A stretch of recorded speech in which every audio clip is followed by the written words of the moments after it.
रास्ते कठिन है, मंजिल तब भी पाएंगे। ये जो किस्मत अकड़ कर बैठी है, इसको भी ज़रूर हराएंगे। हेलो दोस्तों, स्वागत है आप सभी का आपके अपने परिवार दिवाकर स्टडी हब में।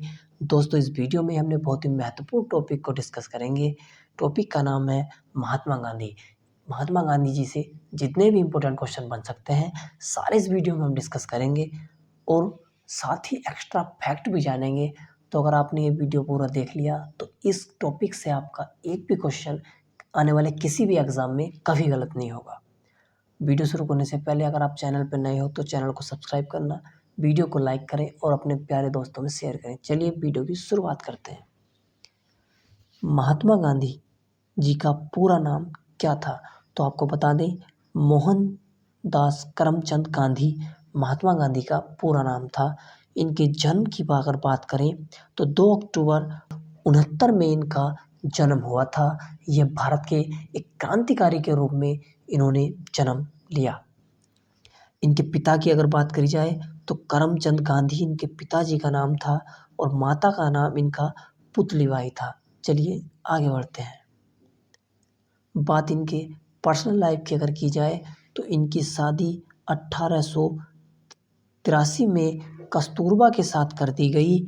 इनके उनसे उत्पन्न 4 पुत्र भी हुए, जिनका नाम हरिलाल, मनीलाल, रामदास और देवदास रखा। ये चारों पुत्र और इनकी पत्नी है। चलिए आगे बढ़ते हैं। बात करी जाए इनके गुरु की तो इनके जो राजनीतिक गुरु थे वो गोपाल कृष्ण गोखले जी थे। यह इनका फोटो है। गोपाल कृष्ण गोखले, इनकी जो राजनीतिक वैचारिकता थी वह इन्हें इनसे ही प्राप्त हुई।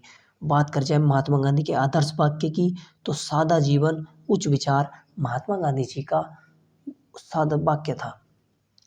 अब बात करी जाए महात्मा गांधी जी की प्रमुख रचना के बारे में अगर बात करी जाए तो 7 महाव्रत इनकी रचना है और हिंद स्वराज भी इनकी रचना है। और अगर लास्ट में बात करी जाए तो India is my dream Mahatma Gandhi ji की रचना है।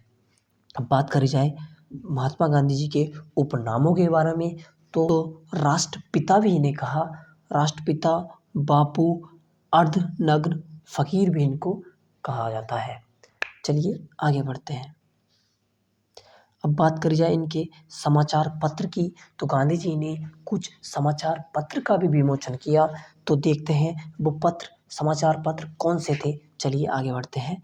इंडियन ओपिनियन, इनका जो अखबार था वो इंडियन ओपिनियन के नाम से था। दूसरा बात करी जाए यंग इंडिया और हरिजन भी इन्हीं का अखबार था।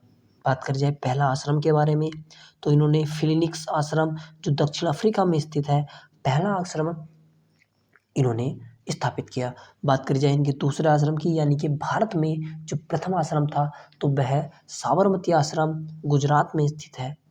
आगे बढ़ते हैं। दक्षिण अफ्रीका यह कब गए तो आपको बता दें 1893 में यह दक्षिण अफ्रीका जाते हैं और 1915 में यह वापस घर को यानी कि अपनी स्वदेश को वापस आते हैं।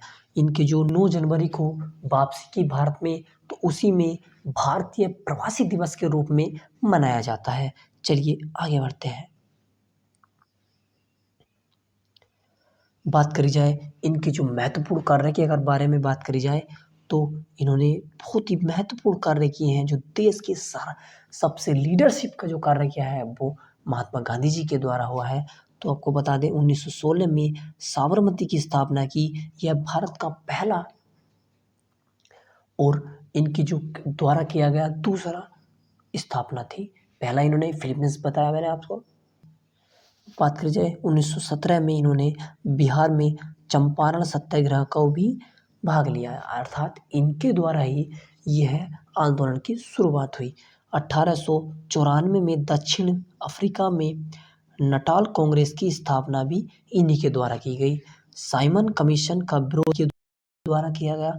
अहिंसा के रास्ते पर इन्हें चलना और चलाना अच्छे से आता है। 1942 में इन्हें भारत छोड़ो आंदोलन में योगदान के लिए अग्रणी भूमिका निभाई। अब बात की जाए गांधी जी की मृत्यु के बारे में तो इनकी मृत्यु 30 जनवरी 1948 में नाथूराम गोडसे के द्वारा गोली मारकर इनकी हत्या कर दी थी। लेकिन नाथूराम गोडसे ने सामने से लगभग 3 गोली मार करके 5:17 पर इनका अंत कर दिया था। अब बात कर जाए इनके समाधि स्थल के बारे में, तो राजघाट इनका समाधि स्थल है। यह नई दिल्ली में स्थित है।